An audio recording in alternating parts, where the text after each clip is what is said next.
بسم اللہ الرحمن الرحیم۔ السلام علیکم۔ نبی اکرم صلی اللہ علیہ وآلہ وسلم کی ہجرت۔ آپ صلی اللہ علیہ وآلہ وسلم اور آپ کے دو پیارے ساتھی حضرت ابوبکر رضی اللہ تعالیٰ عنہ اور حضرت علی رضی اللہ تعالیٰ عنہ اللہ تعالیٰ کے حکم کے منتظر تھے۔ چنانچہ جب نبوت کا 13واں سال شروع ہوا اور اس وقت تک اکثر صحابہ رضی اللہ تعالیٰ عنہم مدینہ منورہ روانہ ہو چکے تھے، تو اللہ تعالیٰ کی اجازت سے آپ صلی اللہ علیہ وآلہ وسلم نے بھی ہجرت کی تیاری شروع فرمائی۔ مشرکین مکہ نے جب دیکھا کہ مسلمان ہجرت کرنے کے بعد مدینہ منورہ میں اپنے اہل و عیال کے ساتھ سکون و آرام کی زندگی بسر کر رہے ہیں اور اوس و خزرج جیسے طاقتور قبائل ان کے حمایتی و مددگار بن چکے ہیں، تو ان کو مسلمانوں اور خاص طور پر نبی اکرم صلی اللہ علیہ وآلہ وسلم سے حسد کی وجہ سے پریشانی ہوئی۔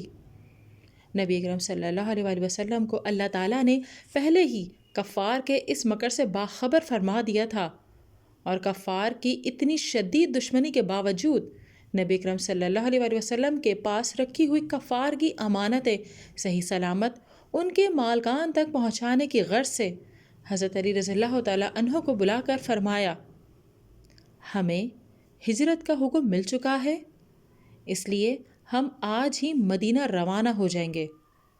آپ میرے بستر پر میری چادر اوڑھ کر سو جائیں، صبح کو یہ امانتیں مالکان کے سپرد کر کے آپ بھی مدینہ پہنچ جائیں۔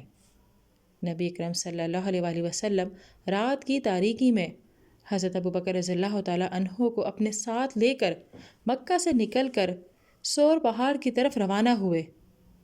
راستے میں آپ صلی اللہ علیہ وآلہ وسلم نے شہر مکہ کو خطاب کرتے ہوئے فرمایا، تو بڑا پاکیزہ شہر ہے اور مجھے بڑا محبوب ہے۔ میری قوم اگر مجھے یہاں سے نکلنے میں مجبور نہ کرتی تو میں تمہارے سوا کسی اور جگہ نہ جاتا۔ پھر آپ دونوں نے غار ثور کے اندر 3 دن قیام فرمایا۔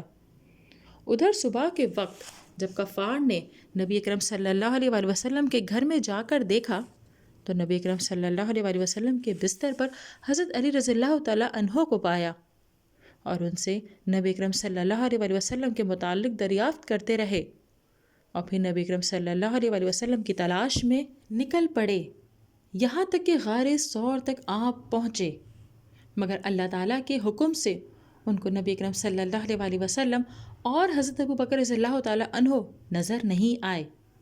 حضرت ابوبکر رضی اللہ تعالیٰ عنہ کا نوجوان بیٹا حضرت عبداللہ بن رضی اللہ تعالیٰ عنہ دن کے حالات معلوم کر کے رات کے وقت آپ کو باخبر کرتا۔ شام کے وقت روزانہ حضرت ابوبکر رضی اللہ تعالیٰ عنہ کا غلام عامر بن فہیرہ رضی اللہ تعالیٰ عنہ بکریاں چراتے ہوئے آپ کو دودھ دے جاتا۔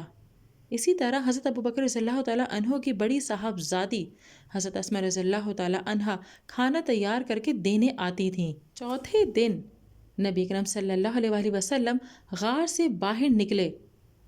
عبداللہ بن اریقط نامی شخص کو اجرت پر بطور راستہ دکھانے والا لیا۔ اسی طرح یہ چھوٹا قافلہ 1 دن اور رات مسلسل چلتا رہا۔ دوسرے دن دوپہر کے وقت گرمی اور دھوپ کی تپش کی وجہ سے حضرت ابوبکر رضی اللہ تعالیٰ عنہ نے چاہا کہ آپ صلی اللہ علیہ وآلہ وسلم کچھ وقت آرام فرما لیں۔ حضرت ابوبکر رضی اللہ تعالیٰ عنہ نے چاروں طرف نظر دوڑائی تو انہیں ایک بڑے ٹیلے کے قریب کچھ سایہ نظر آیا، چنانچہ وہیں پر پڑاؤ کے لیے رک گئے۔ حضرت ابوبکر رضی اللہ تعالیٰ عنہ نے قریب ایک بکریاں چرانے والے چرواہے سے کچھ دودھ لے کر آپ صلی اللہ علیہ وآلہ وسلم کو پیش کیا۔ جب سورج ڈھلنے لگا تو آپ صلی اللہ علیہ وآلہ وسلم نے آگے کوچ کیا۔ ناظرین، اگر ویڈیو پسند آئی ہے تو اسے لائک کیجئے، شیئر کیجئے، کمنٹ دیجئے اور چینل کو سبسکرائب کیجئے۔